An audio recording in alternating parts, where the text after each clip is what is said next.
Welcome everyone to our event, Alcohol and Drugs, One Family Story. My name is Helen. I'm a Health Promotion Officer with Healthy Cities Illawarra. So I'm going to quickly set the scene for you and introduce Susie before I hand it over. And Susie will be facilitating the panel discussion today. Healthy Cities Illawarra is part of a team of organisations and services across the Illawarra who form the local drug action team and who work with multicultural communities in particular. Our multicultural communities face many barriers when seeking help in treatment for alcohol and drug use, and many communities face many barriers. But if you can imagine, for multicultural communities, this is often complicated by feelings of stigma, shame, embarrassment, discrimination. So we want to break down those barriers, and we have a panel of experts today who will talk about those barriers, but we want you to walk away knowing what support is available out there, knowing that there are free interpreter services available if needed, and that everything that is discussed is kept confidential. So I will introduce Susie. So Susie is an accredited mental health social worker with over 20 years clinical experience in the fields of substance misuse, mental health, forensics, research and evaluation. Thank you so much, Helen. And thank you for that amazing welcome to country too. I want you all to feel like you are very welcome here. It's a wonderful turnout, and we understand how important this issue is for everyone here in this community. We've got a really interesting program here, and we'll explore a case that you may well be able to relate to. It can be very difficult for families and people who use alcohol and other drugs to experience the stigma in the community, and I want to really invite you to take care of each other and yourselves today. I'd like to start by absolutely thanking everybody here and the opportunity to be together. And I'd like to start by obviously welcoming our wonderful panellists here from the local area who will be talking and exploring with you today this incredible case study. I'm going to start with Sarah Adams in the middle there. Sarah, she actually works with the Illawarra Drug and Alcohol Service. She's currently the manager of Allied Health Services. She's a psychologist. She has a Master's of Clinical Psychology and has worked for over 25 years in the drug and alcohol field, both in the UK with the NHS and working with ISLD here as well. I'd like to introduce Dr. Vicky Whiten. She is a Wollongong GP. She really appreciates the opportunity to treat people from a diverse range of cultural backgrounds. She's aware that each person she meets is impacted differently by medical issues they encounter, and that investigations and treatments offered need to be tailored accordingly. Absolutely. Thank you, Vicky. And over to Safa Rayan. And Safa is a social worker with the Refugee Multicultural Health Service with the Illawarra Local Health District, and she's been with the team for over 2 years, and she specialises in the health needs of refugees and people from CALD backgrounds in the Illawarra-Shoalhaven region. And then over to Angela Lupchik. She is the team leader at the Community Living Support Refugees at Grampus Pacific Health, and she's a member of the Australian Psychological Society and the director on the board of Multicultural Communities Council of Illawarra. And over to Danielle Thompson, who's down the end there. Hi, Danielle. Danielle's a social worker with over 17 years' experience working with women, children and adolescents and families, refugees and asylum seekers. For the past 12 years, she's been fortunate to be employed as a counsellor and project officer with STARTS, which is the New South Wales Service for the Treatment and Rehabilitation of Torture and Trauma Survivors. And to Peter Anderson. Peter's a social worker with 25 years' experience in the fields of domestic and family violence, sexual assault, child protection, out-of-home care, mental health, AOD use and behaviour change. And Josipa Kariznak, so Josie. Josie's the manager of ISLD Healthcare Interpreter Service. And last but not least, Ahmad Jadran. Ahmad has overcome his challenges with alcohol and drugs and is here to share his story. Through his journey with accessing alcohol and drug counselling, Ahmed went on to be part of the peer-led project as a peer worker with the Drug and Alcohol Multicultural Education Centre, DAMEC, in Sydney. And with the contract coming to an end in April, he was involved in research projects and explored the issues the people with CALD backgrounds faced in accessing services. So welcome to you too, Ahmed. Thanks so much for being here. So as you can see, a huge wealth of experience, but you too will have your opportunity to ask questions at the end of the panel, and I really hope that as the story unfolds, you start to think about what those questions might be. Some of you work in around this area, some of you are community members, and we strongly encourage you to participate as you are able. And just before we get on to our story, I do want to acknowledge the LDAT and to say that with its forming, there's been some really great things that they've put on, including today's event. We know that alcohol and other drug use carries with it a huge amount of stigma and discrimination, and even more so for those people who are trying to adapt to community life, to be part of community life, and to balance both their own cultural background with the society around them. We know that just over a quarter of Illawarra residents were born overseas, that there are challenges that are part and parcel of becoming part of a community, and these are definitely faced particularly by those who, for whom language may be a barrier, and certainly where cultural practices and differences can impact the willingness for people to reach out for support and to assistance. So let's now turn to Sam's story, and this is what we will start to discuss and explore. You'll notice that nowhere does it actually identify specifically what Sam's cultural background is, and that is for the purposes of really generalising and thinking about what are some of the common experiences. Because that's what I think will come through today very much as well, is that for many people reaching out for support, there are lots of common experiences in spite of what differences there might be in terms of their cultural background. And so Sam arrived as a refugee when he was 15 years of age.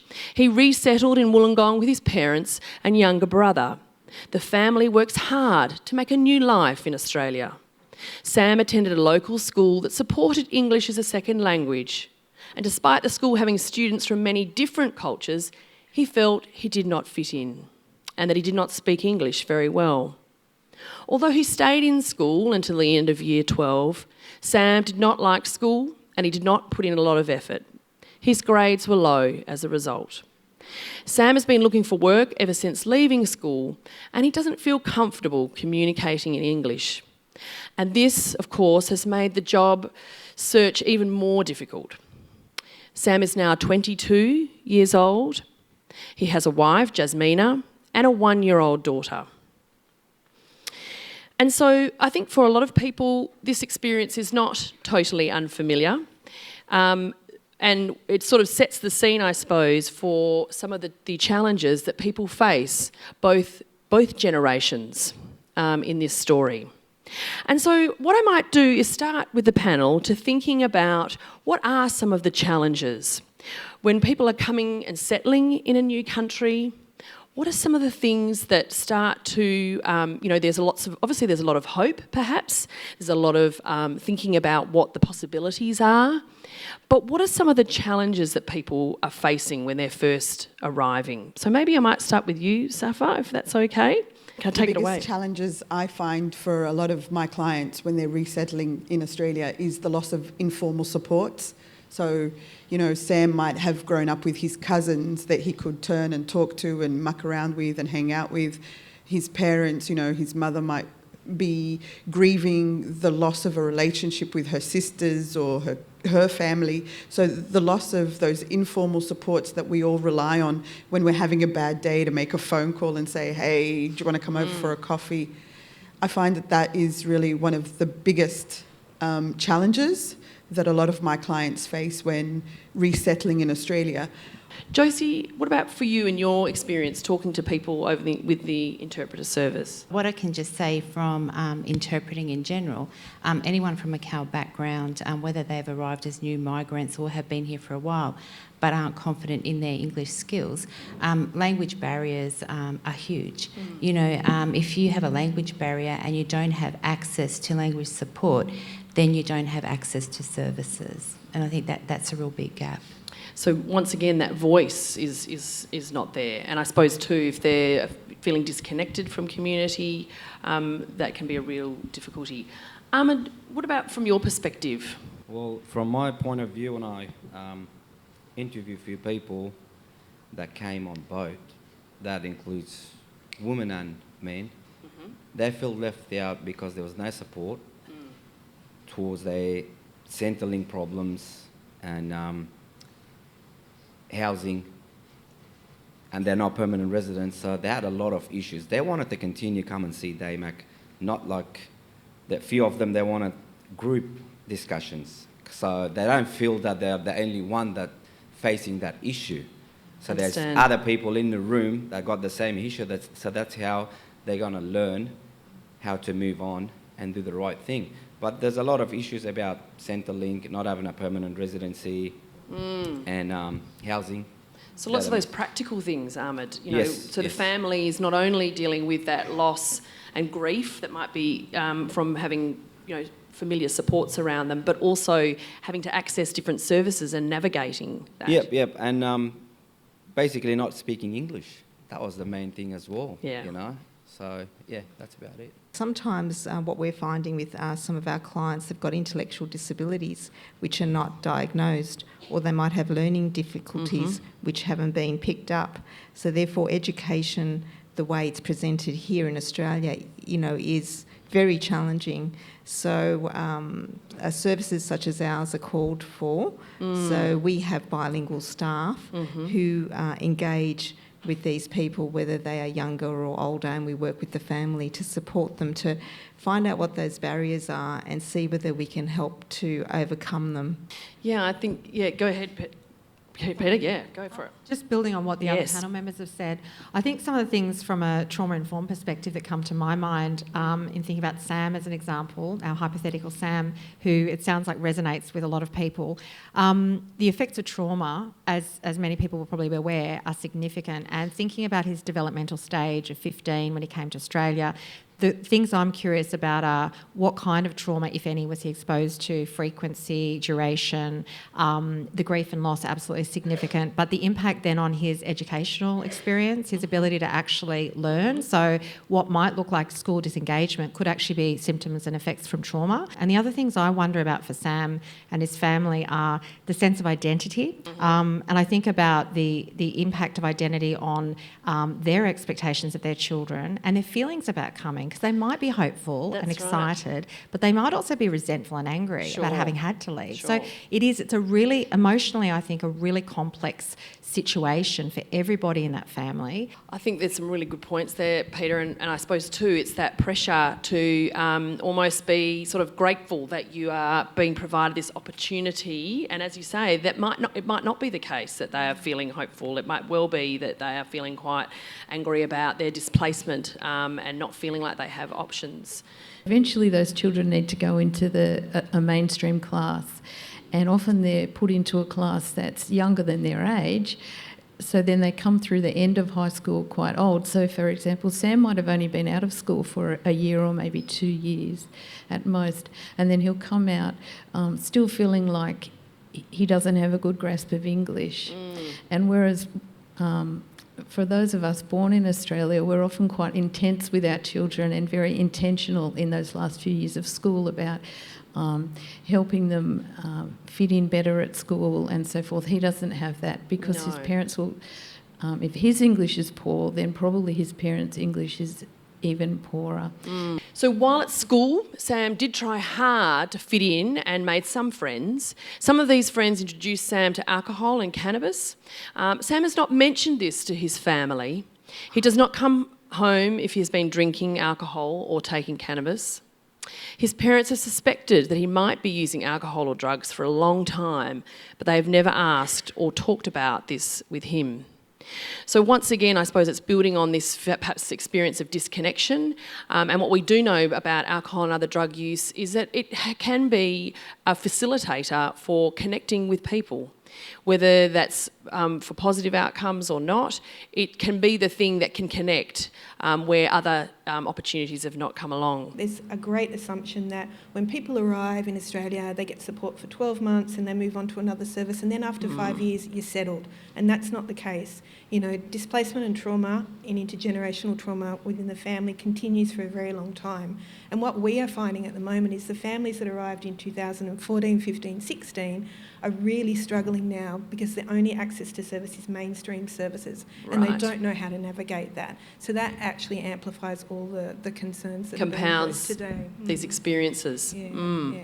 And so on that, Danielle, I want to stay with you on that. So what you're saying then is that even perhaps the struggles that we might notice in a story like this that might be happening for Australian families who don't have all these other layers, it's not just that they're dealing with some of this interpersonal family situation, it's also all these other things about navigating service systems, which, and for many of us here in the room, I'm sure, you know, whatever your background, you have found difficulties navigating services.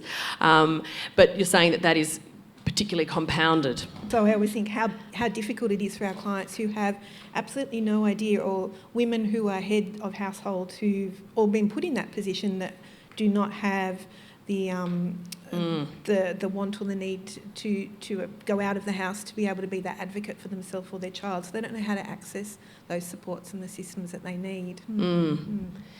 So with that in mind, so Sarah, what are your thoughts about if you know, the role perhaps of alcohol and drug use here that might be sort of creeping in, and what that might be like for someone like Sam? I think in my years of experience working with clients and then providing supervision to people that are working with clients, trauma and social connections seem to come up massively over and over again as being issues that people with drug and alcohol problems experience. And I think if we reflect on what Sam and his family have been through with, moving to a new country, they could have come from a traumatic place with some trauma experiences. There will be grief and loss anyway. I think for young people, feeling like they belong to a group is so very important to them. Feeling like they fit in and they've got their people is essential for aspects of their psychological well-being. So I think that's a huge issue for Sam. And so Sarah, just talking a little bit about, you know, as a family or someone who's, you know, how do you have conversations with young people? I appreciate that most families are not going to say, I want my kids to use drugs, okay? So there's an automatic understanding that your family members are not doing something that you think is great. You're not going to condone it, and you know, you're genuinely worried about your loved ones.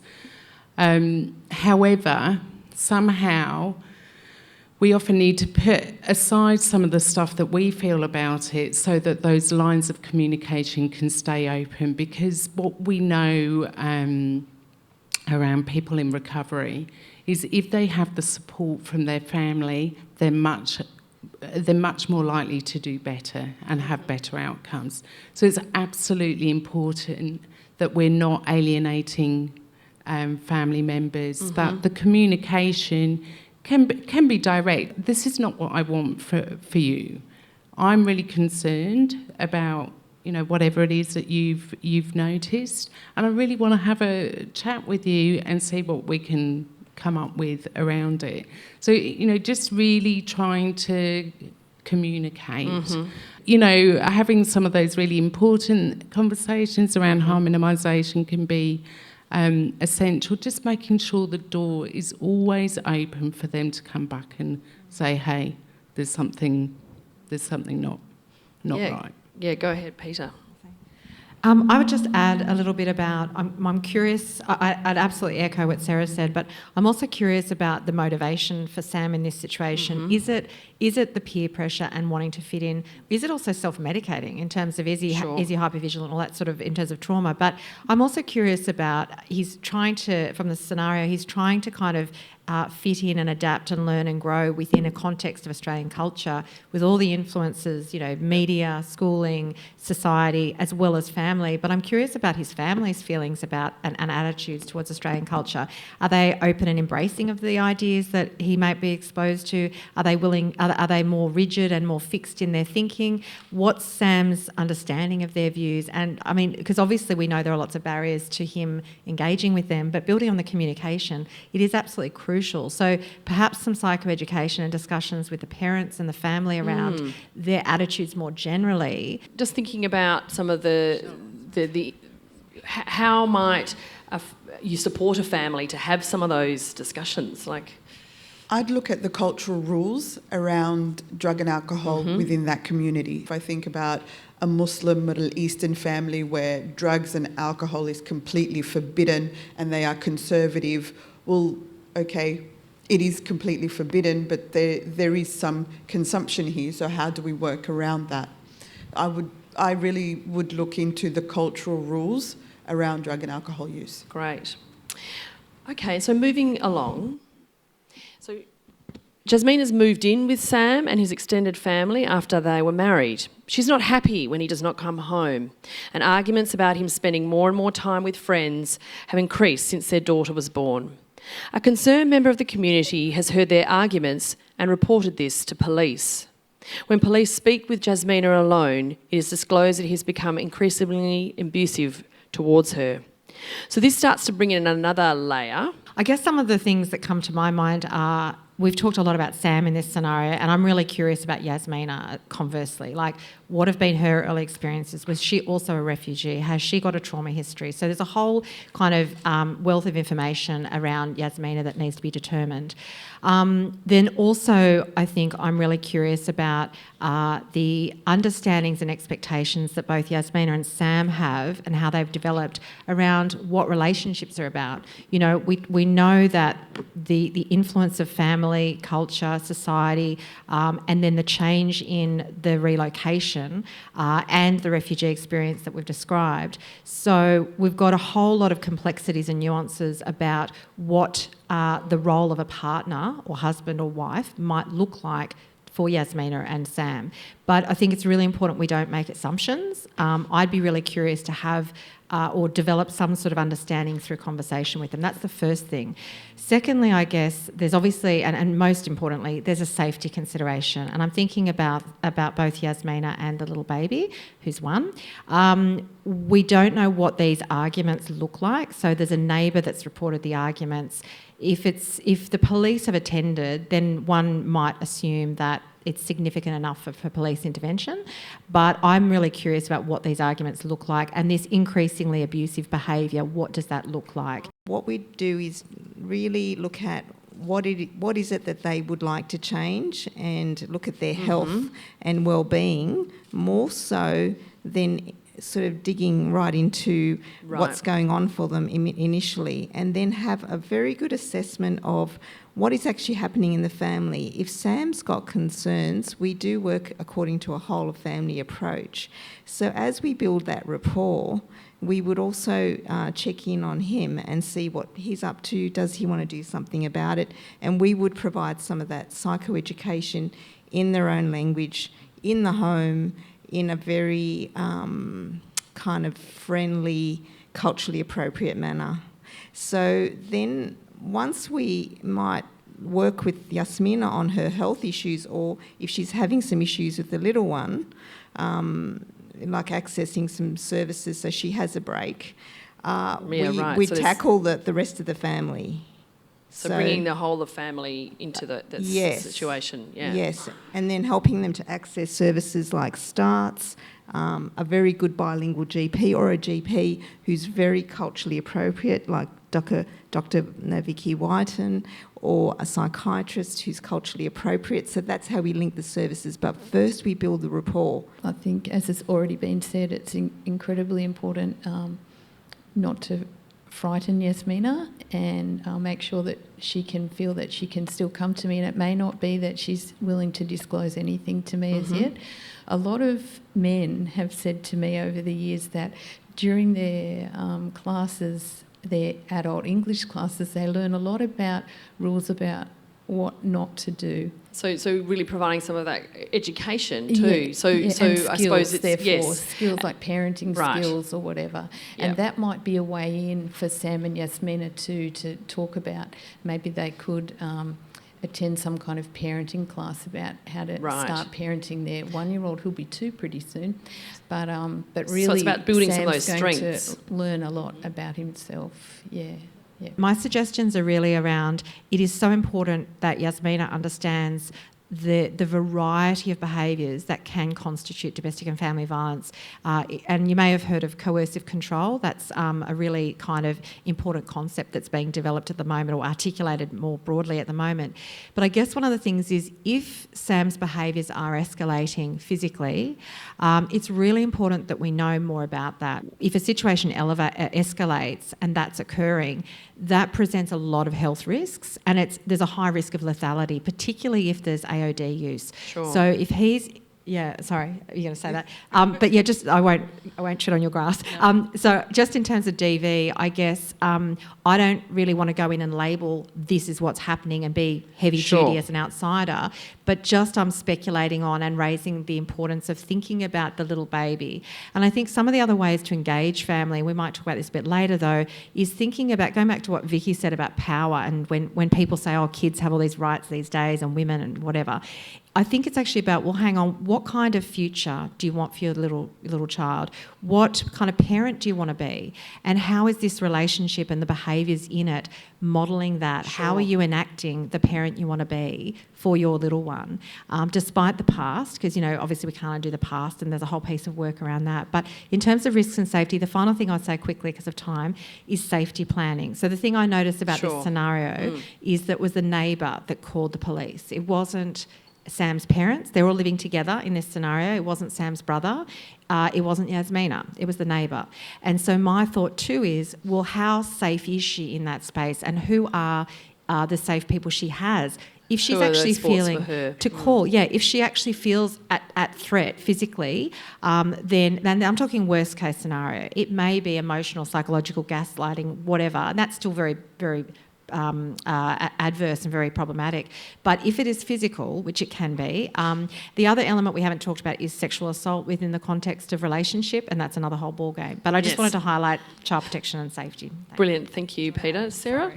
I was just going to say, we just need, obviously we're building rapport and engagement, etc., but I think we just need to be aware of the role that drug and alcohol issues can play in relationship communication, or lack of it, whether the drug use is overt or covert, known or not known within that family group. And as Pete was saying, drug and alcohol use can also have a significant role in domestic violence episodes.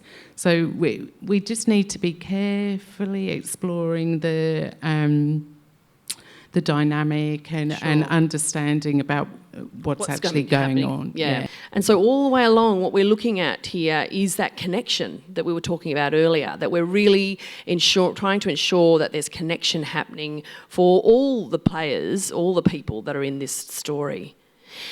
So what we then learn is that the police have actually issued an apprehended violence order, an AVO, but he's allowed to stay in the family home. A magistrate can implement an AVO condition that allows Sam to still live at home with Yasmina, but he must be of good behaviour and do no acts of domestic abuse. They also refer him to drug and alcohol services, and he calls to make an appointment. Key messages. An AVO in itself is not a criminal offence. However, if you breach it, it is, okay?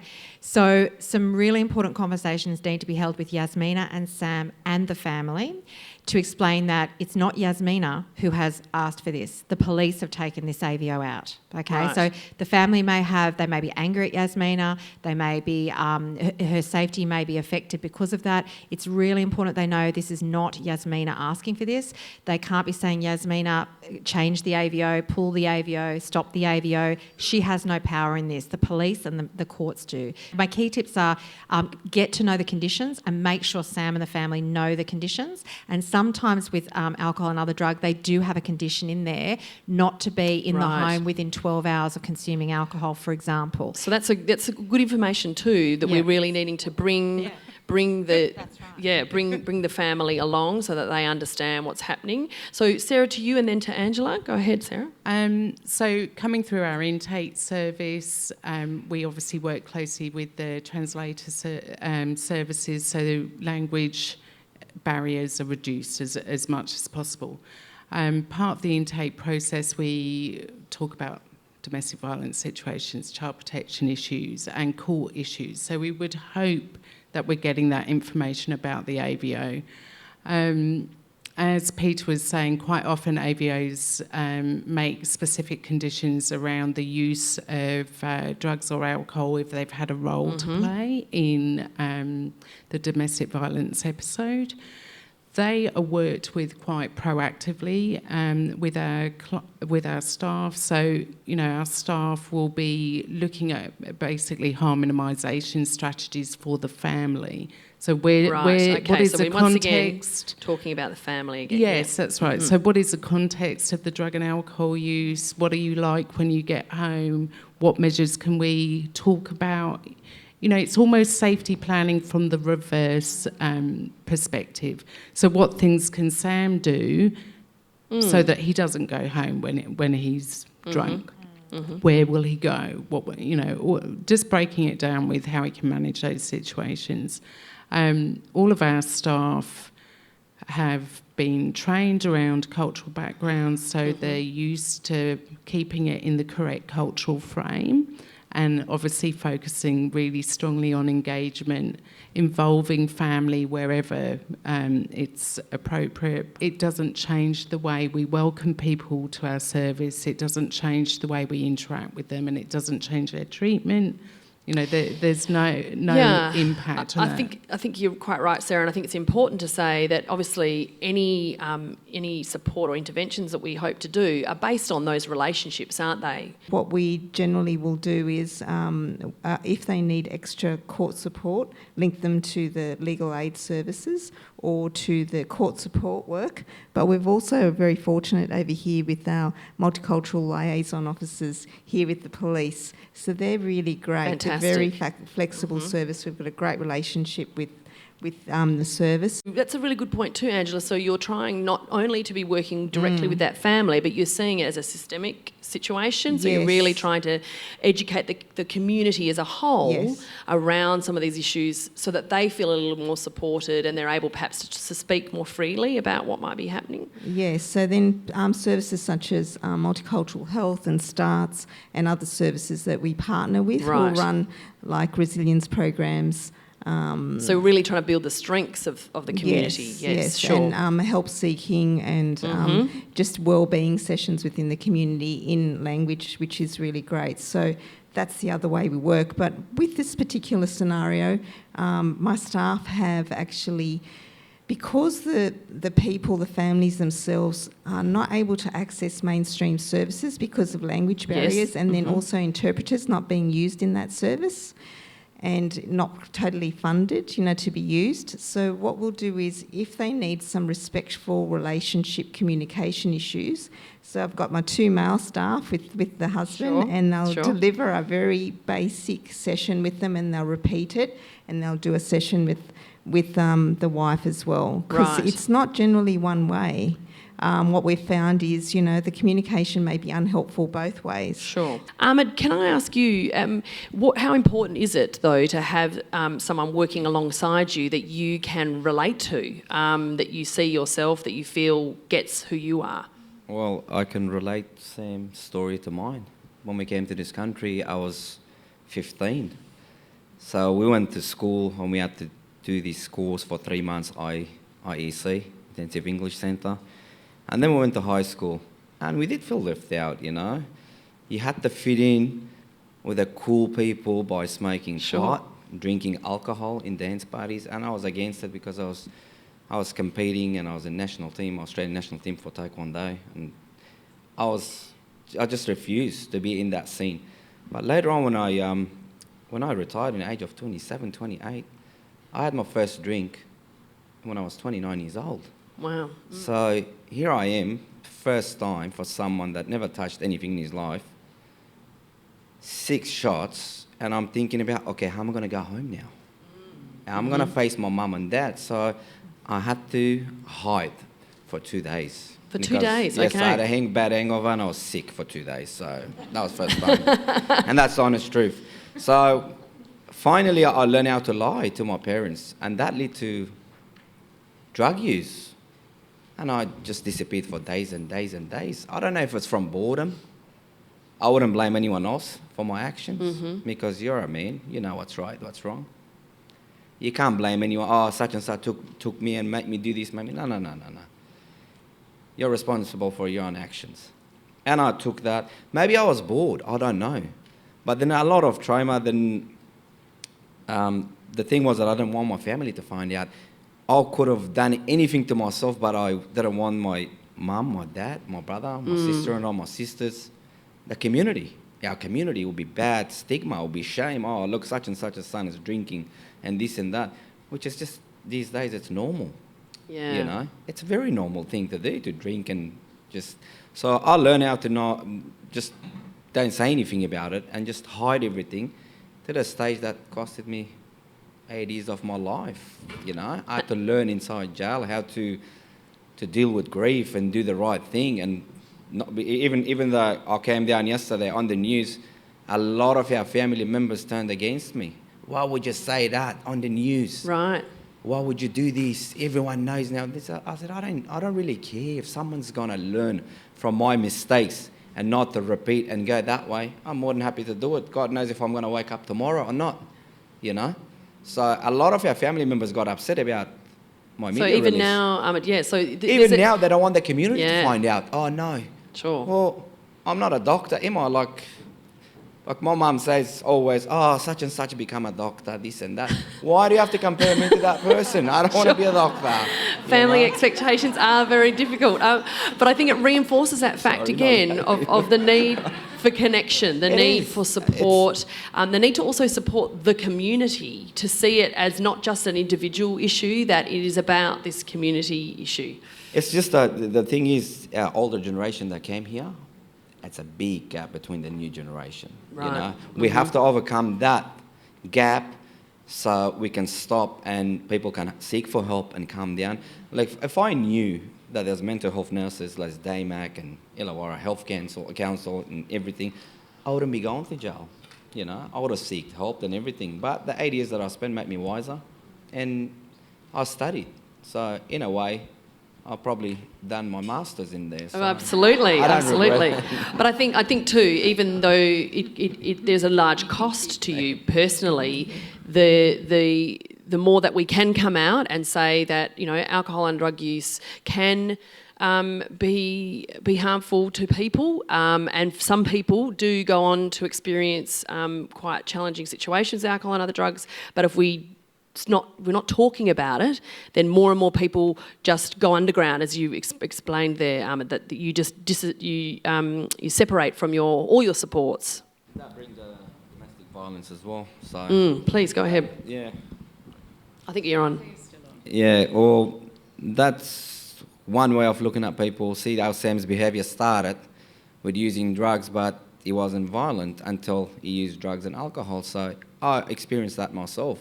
I've never had that against women, but I would be driving, going to the gym, and I'll be 2 days after drinking and partying, and someone will beep, and I'll get out of the car and start smashing the car. And that happened in real life. It came to the stage that I was done that, went to the gym, and I got arrested inside the gym, got taken to the police station, got charged for assault. Right. So I do relate to that. Yes, drugs and alcohol contributes towards bad behaviour, and It can do, absolutely. I mean, I think it's important to understand that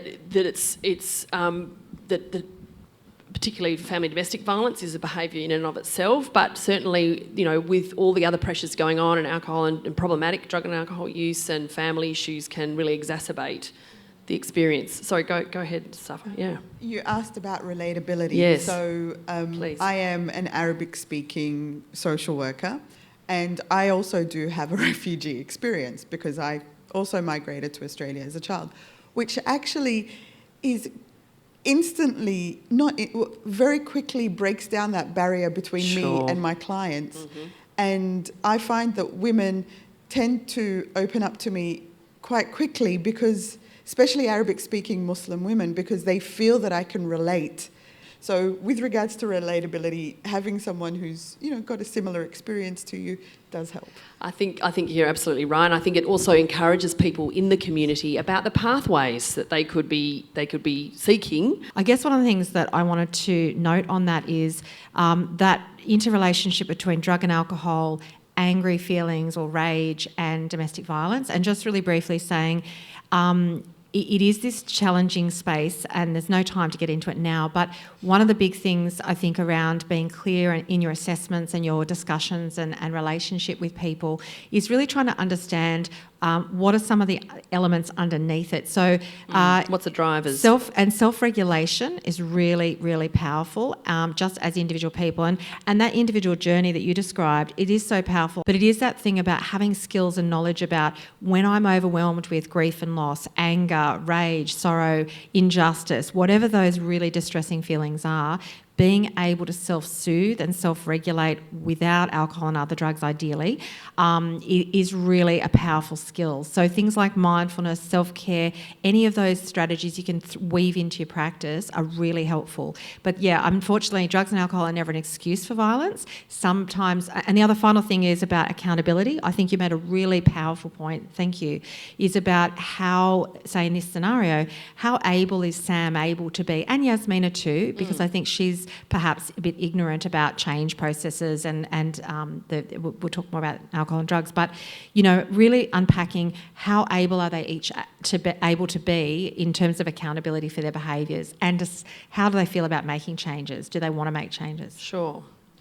So we will move on to the next slide. And so now we've got a situation in which Sam is reaching out or has been directed to get some drug and alcohol support, and the counsellor has requested an interpreter for Sam, but he's happy for his younger brother to interpret for him. Now I might swing now to Josie on this one. Josie, can you tell us firstly a little bit about the process of using an interpreter, and then maybe comment a little bit about Sam's particular situation? Yeah. So the interpreter service only provides interpreters within the public health system in the Illawarra. But in saying that, for example, GPs, private specialists, they have free access to the TIS priority line to provide that language support. So the process within the Illawarra, Shoalhaven and Murrumbidgee and New South Wales Health is that we don't actually take a request from a patient directly. We actually have the request from the clinician. So in this case, for example, where he's happy for his brother to interpret, within New South Wales Health interpreter policy, it would actually be a breach for a clinician to allow a family member to interpret. Okay, that's a really good point you're raising there, Josie, because I can imagine a situation where from the point of view of Sam, he thinks that that's totally fine. So can you tell us a little bit, what in those situations how do you sort of talk with people about that? Yeah. Their role is to keep confidentiality, right, to remain accurate in their interpreting and to be impartial. The interpreter does not advocate for the clinician and they do not advocate for the client. They're there purely for the exchange of information and language support. So that confidentiality part is obviously crucially important, and I know that everyone on this panel would be very, very aware of the importance of confidentiality, and I suppose too for community members to feel like their information is safe, and so I suppose explaining it in those terms makes then a lot more sense to people about why you would use a professional person. Yeah. The other reason around using a professional interpreter, we've had cases where family want to hide some information from other family members. So we get this a lot, especially around cancer situations, where a family member will actually say to another to the interpreter, if the C word is announced, please do not interpret that. The interpreter must interpret everything that is said in that room. Right. So sorry to interrupt again, Josie, but I feel like this is really helpful for people to understand. So also what that says is that making it really clear what the parameters are, what the role of an interpreter, because of course those of us who perhaps don't have that experience, it's really ensuring that people are really clear about what that role is and what they can and can't do. Yeah, definitely. There is no problem of a family. This is totally the clinician's call, but in my experience, clinicians are always supportive of having family and carers within the room with the consumer. Especially in this case, I probably want to bring up something Ahmed spoke about. Yeah, please. Around the community and the stigma. We have had those issues as well around interpreting. So especially like when you're living in, say, the Illawarra, where we are a close-knit community, even though the interpreter must keep confidentiality, some community members aren't comfortable. They still have a fear because, they might go to the same church as this interpreter and so forth. And we've had cases where, thankfully, the consumer has been comfortable to say that to the clinician. And I've received a call from the clinician saying, what do we do in this case? We have 5 local health interpreter services across the state, so we can actually access interpreters outside our district. Fantastic. To make the consumer comfortable. So that's another good point, is that maybe it's also incumbent on people to check that out, to say, this is the person that will be doing the interpreting, is that okay with you? And okay, great, because there are some options. Yeah. With our consumers, especially in the drug and alcohol, mental health, sexual health, they're quite sensitive areas. Sometimes we find that the consumer is a young consumer and they're very good with their English skills, but their carer, who may be their parent or someone, does not have the language skills. We will always provide an interpreter for the carer, even though the patient or consumer may not need one. Well, that's another good point, because obviously, as Ahmed was saying, generational differences, but good to know that there's that support available. Go ahead, Angela. I just wanted to add to using interpreters that we also use, because we're Grand Pacific Health and we're a not-for-profit, but we can access health interpreters as well. However, some of our clients, because of their trauma experiences, they really don't want to use people that they think that they might know. So then they're more comfortable with using a telephone interpreter.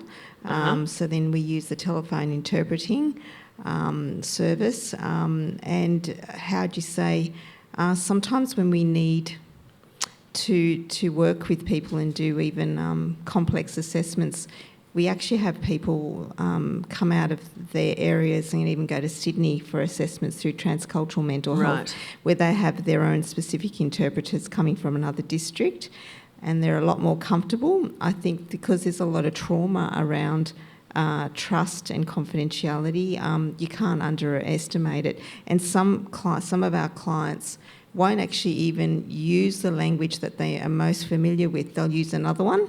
Okay. So they know then for sure that interpreter won't have any connection to them. So that's quite fascinating that actually happens within the community to keep them safe. So safe, yeah. Yes. Yeah.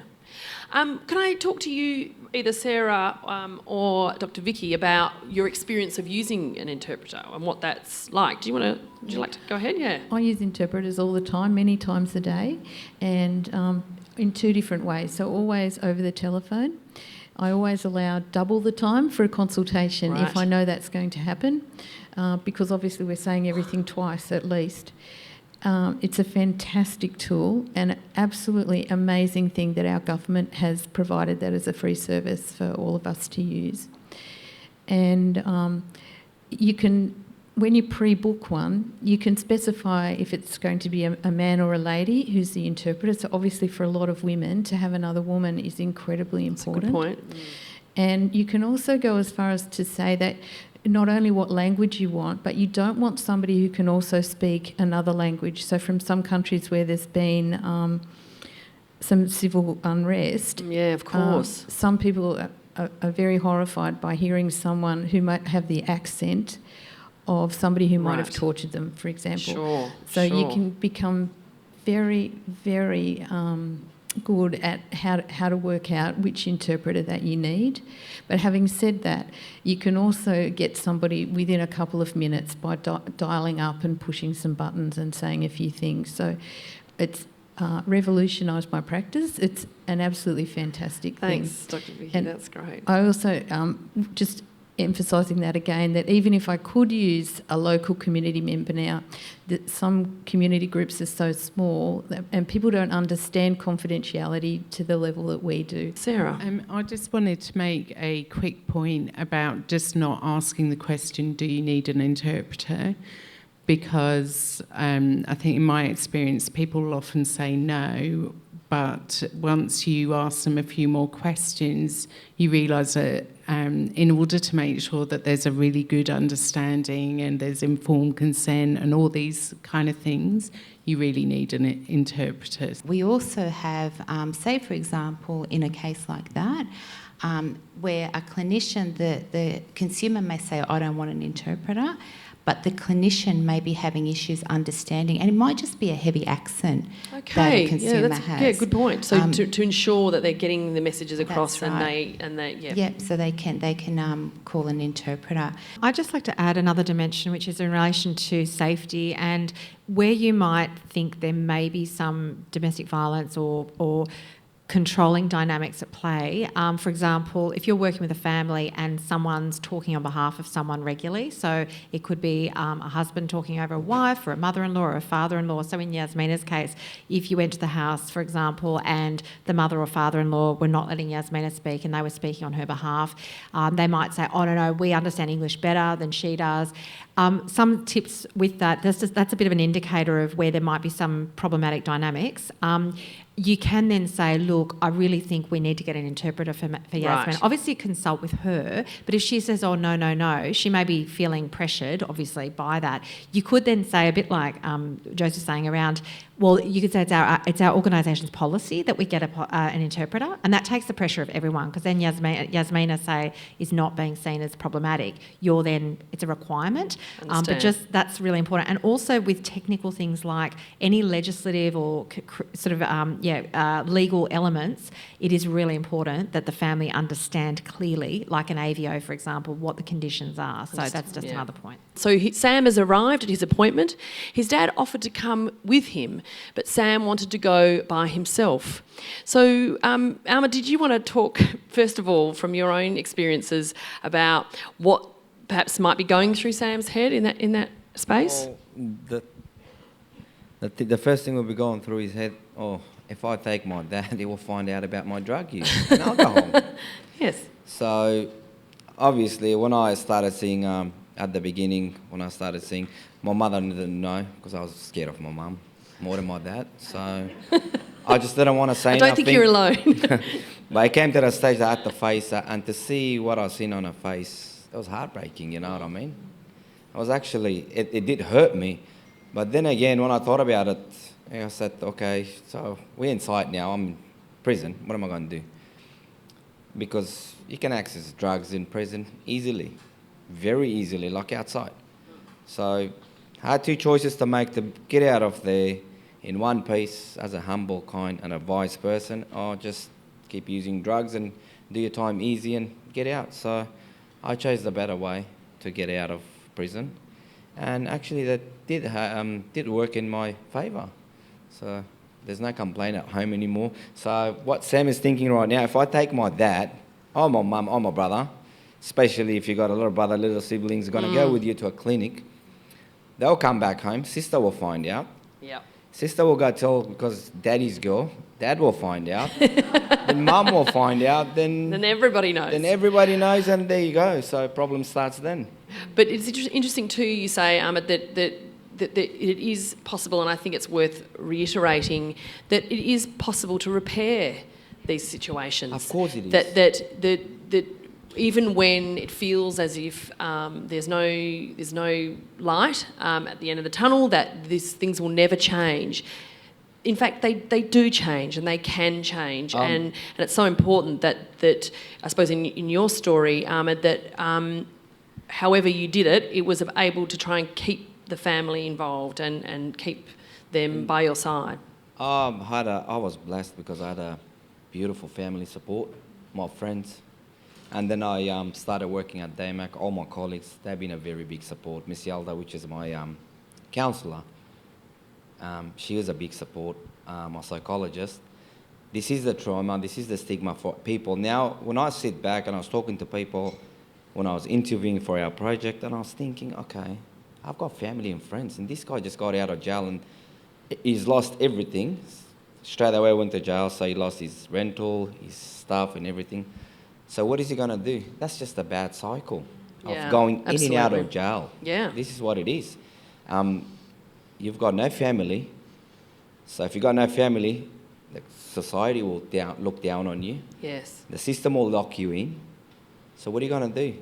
They've got no other way but using to forget about that situation. So you do that every day. So obviously end up going back to jail. And I think it's really useful and important for the community to understand that people who use alcohol and other drugs and who may experience issues or who may have engagement with the criminal justice system, they're just people like us. They have the same wants and desires and needs, and it's incumbent, I suppose, on all of us as community members to try very hard to see that person is there, that whilst they may be using alcohol and drugs, absolutely can have a huge impact, a very damaging impact sometimes, but that they still have that desire to want the same things that we do. We would usually approach it by asking Sam to come into a room by himself in the first instance and let the dad know that we might be out later to have a chat with him as well.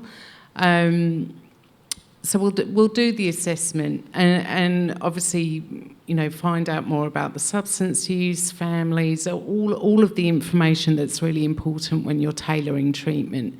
But I think we'll finish off really with saying, now, obviously highlighting the fact that family involvement can be really supportive during a recovery process if that's where they're going, and talking about the value of involving family in the process.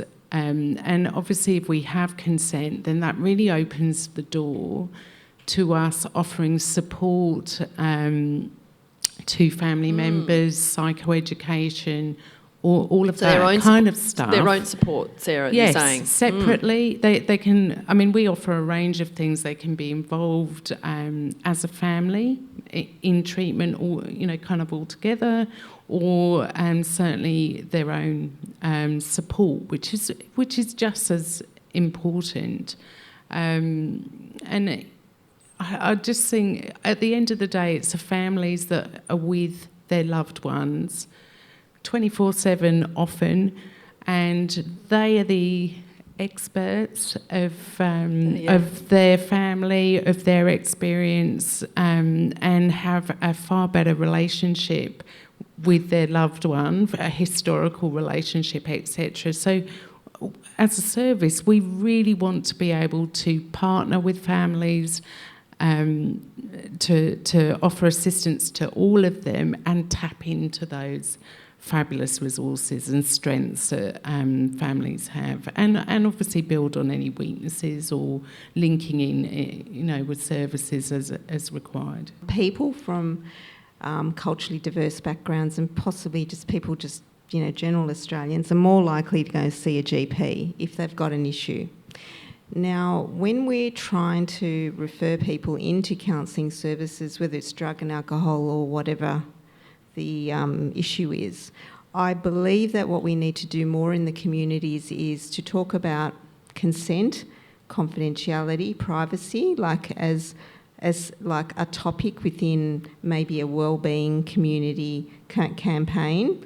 And then some communities are very familiar with counselling services and others aren't. So even when we're referring to starts, like Danielle, we'll often say you don't actually need to have any kind of diagnosed condition. You might just want to come in and just talk about your adjustment to living here, and you don't have those formal supports, anymore. You don't have the family or the friends that you would have spoken to, and it is quite confidential. So how we would also, again, do that referral would be taking them for that very first session and being there to support them in that process, and also guiding them around what they would expect in terms of that process. But that doesn't generally happen in the beginning of our service. It takes time and quite a lot of rapport building. So I think that we really do have a way to go in terms of community education, Sure. in terms of all those things. And it's just something for everyone. I don't know how many people would go out there and say, hey, I go and see a psychologist for my issues. So it's that same kind of issue, really. We're expecting a lot of people to be able to talk to someone that they don't know, Yes, and of in a course. different model maybe than what they would be used to. So I generally find out, who would you have gone to for help in your own country? Would you have spoken about Yes. it? And would that have been okay? Sort of to get a better idea of where they're from and what's the frame. But some cultural groups are quite okay. They have plenty of psychologists and they'd have accessed psychology before. We work with what the individual is comfortable with. So we would never disclose anything that hasn't been previously negotiated with that individual. Respecting confidentiality, even if families want support because their son or daughter or whoever is in treatment, if that person doesn't want their family involved, it doesn't stop the family from being able to come in and understand what we do in treatment. In general terms, in very general terms that aren't specific to their loved one. And we can still offer that support to them. So we're very respectful, obviously, of confidentiality. Just building on that, just remembering at times, though, depending on the service that you're providing, you will probably need to negotiate the limits to confidentiality, and that's probably a very challenging conversation. And again, that's why rapport and relationship is so important. But I guess for me, the way I keep threading in the child-centred conversations, because that's often a really safe way to look at any kind of behaviour change, whether it's in relation to interpersonal violence or abuse, whether it's a drug and alcohol use, whether it's help seeking, whatever kind of elements might feel threatening to a client or a family. Often discussing their hopes for their children can using that as be the quite catalyst. safe. That's right. Okay, so now we're sort of bringing it to a bit of a close. Sam has started to trust his counsellor. He's discussed some of his trauma that his family has experienced prior to coming to Australia. His counsellor has arranged for further mental health assessment and support because, as we know, the majority of clients who are accessing drug and alcohol support services have a co-occurring mental health issue. That's pretty much bread and butter, stock standard, as opposed to being outside of the norm. Sam has tried to stop using cannabis but finds it difficult to sleep without it. Sometimes when he can't sleep, he goes out and uses some cannabis. When he does this, he stays out of the house until later in the evening. Yasmina thought that after a few counselling sessions, he would stop using alcohol and cannabis. And she's angry that he continues to consume and use alcohol and other drugs. So I might hand over to Sarah for this one because I think it is a very common concern. Family members and partners frequently feel like, okay, phew, we finally got them through the door, we've got them into some help, awesome, that'll get that fixed and then we'll move on. And certainly what we know too about residential services is that they're not a prison and people can leave, and they sometimes do. And so that can be very difficult for partners and families to understand that after all this time of getting that person into treatment, they're now leaving treatment. So did you want to make some more comments about that, Sarah? Yeah, I'd love to. So first of all, I'd say that there is a series that came out on SBS, I think October, November last year, called Addicted. And if anybody hasn't seen it, I would highly recommend it. It follows, I think, 6 months of 10 people struggling with addictions. And you can see the evidence is there that recovery is possible, but it is not a straight line. You don't go from, okay, I'm making the decision not to use anymore to, oh, I'm sorted now. So, you know, when we talk to clients, and if our clients want families involved, when we talk to families, we manage their expectations. So we talk to them about how, unfortunately, for many, addiction is a chronic relapsing condition. That means that people will experience lapses, and what we want to do is try and help them learn from those lapses so that we can equip people to be able to recognise the signs and put some things in place. Another great opportunity for families, because families can sometimes pick up on little signs and say, hey, let's do this, distraction, you know, a whole load of things to support the person that may be experiencing that. So I think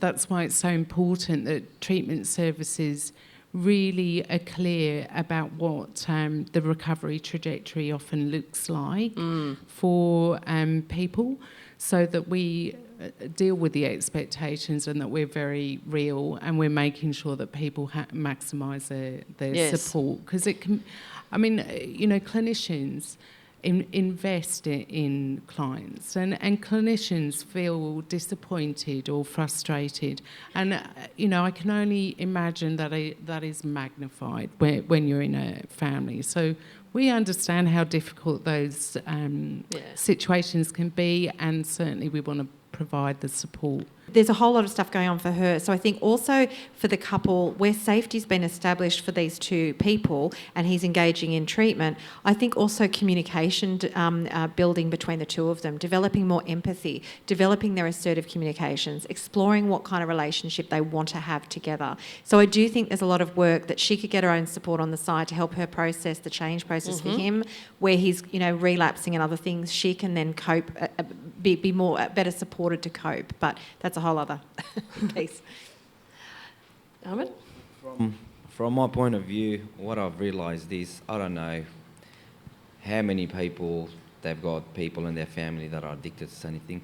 The main thing is, if someone is recovering, do not remind him of the past. They say, oh, you did this a year ago. Oh, you're Right. It's a good J-word. Because this is the main point of relapse. That's what I look at it.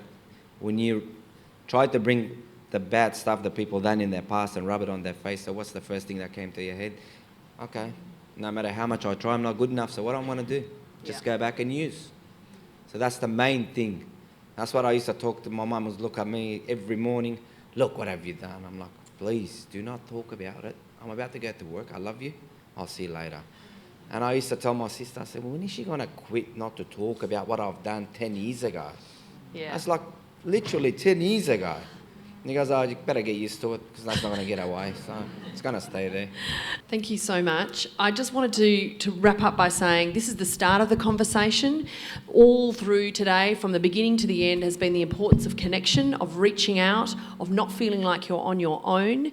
And today is really about, you can see these people are ready, willing, and in your community. And I really urge you today to approach them, to talk with them, to think about the partnerships that you can make with them. And that's what the LDAT, the Local Drug Action Team, is all about. So I'd like to really thank you. I'm now going to ask you all to thank our panel with a round of applause.